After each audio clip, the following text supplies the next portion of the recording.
नमस्कार, आप देख रहे हैं दुनिया टुडे और मैं हूं आपके साथ नेहा।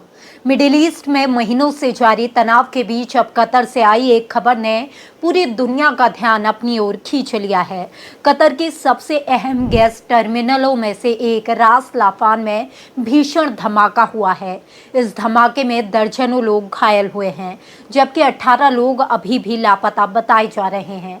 लेकिन सबसे बड़ा सवाल ये है कि क्या ये सिर्फ एक औद्योगिक हादसा है या इसके पीछे कोई बड़ी साजिश छिपी है, क्योंकि ये धमाका ऐसे समय हुआ है जब अमेरिका और ईरान के बीच शांति वार्ता चल रही है और कतर इस पूरी बातचीत में सबसे अहम मध्यस्थ यानी मीडिएटर की भूमिका निभा रहा है। ऐसे में सोशल मीडिया से लेकर राजनीतिक गलियारों तक तरह तरह की चर्चाएं शुरू हो गई हैं। कुछ लोग इसे दुर्घटना बता रहे हैं तो कुछ सवाल उठा रहे हैं कि कहीं ये बातचीत को पटरी से उतारने की कोशिश तो नहीं। कतर के रास लाफान इंडस्ट्रियल सिटी में स्थित एक बड़े नेचुरल गैस एक्सपोर्ट टर्मिनल में अचानक जोरदार धमाका हुआ। धमाका इतना शक्तिशाली था कि कुछ ही मिनटों में पूरे इलाके में आग फैल गई। आग की ऊंची ऊंची लपटें कई किलोमीटर दूर से दिखाई दे रही थी।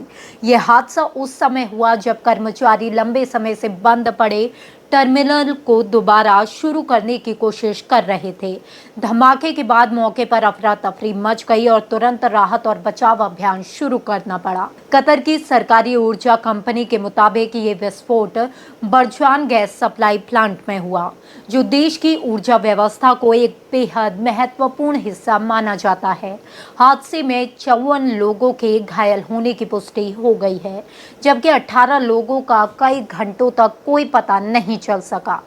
कतर के गृह मंत्रालय ने बताया कि बचाव दल लगातार लापता लोगों की तलाश में जुटे हुए हैं।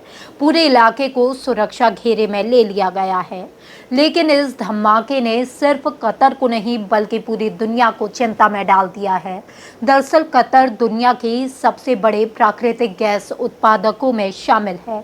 यूरोप और एशिया के कई देश अपनी ऊर्जा ज़रूरतों के लिए कतर पर निर्भर हैं।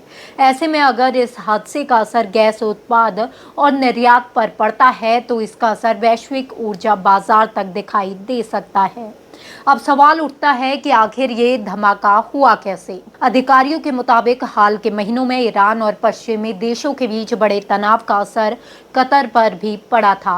होर्मुज स्ट्रेट में तनाव और सुरक्षा चिंताओं के कारण कतर को कई बार अपने गैस ऑपरेशन सीमित करने पड़े थे। मार्च महीने में एक ईरानी मिसाइल के लाफान क्षेत्र के पास गिरने की भी रिपोर्ट सामने आई थी, जिससे वहां आग लग गई थी और कई सुविधाओं को नुकसान पहुंचा था। इसके बाद सुरक्षा कारणों से उत्पाद भी प्रभावित हुआ था।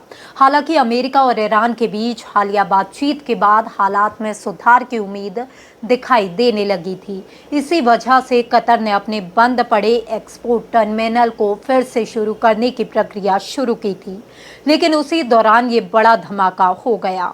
यही वजह है कि अब इस घटना को लेकर कई तरह के सवाल खड़े हो रहे हैं। क्या ये केवल तकनीकी खराबी का नतीजा था? क्या लंबे समय से बंद पड़े सिस्टम को दोबारा शुरू करने के दौरान कोई चूक हुई, या फिर इसके पीछे कोई और वजह हो सकती है? फिलहाल इन सवालों का कोई आधिकारिक जवाब नहीं है। जांच एजेंसियां मामले की पड़ताल कर रही हैं और अभी तक किसी हमले या साजिश की पुष्टि नहीं हुई है, लेकिन सोशल मीडिया पर चर्चाओं का दौर तेज है।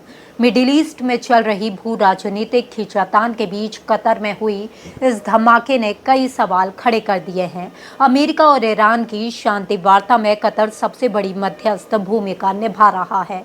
ऐसे में कुछ लोग दावा कर रहे हैं कि ये कोई सामान्य हादसा नहीं है, बल्कि बातचीत को प्रभावित करने की कोशिश हो सकती है। कुछ पोस्ट में इसे फॉल्स फ्लैग अटैक तक कहा जा रहा है। हालांकि इन दावों के समर्थन में अभी तक कोई आधिकारिक सबूत सामने नहीं आया है और जांच एजेंसियां सभी पहलुओं की जांच कर रही हैं। फिलहाल तस्वीर यही है कि मिडिल ईस्ट में शांति की कोशिशों के बीच कतर में हुआ ये धमाका कई सवाल छोड़ गया है।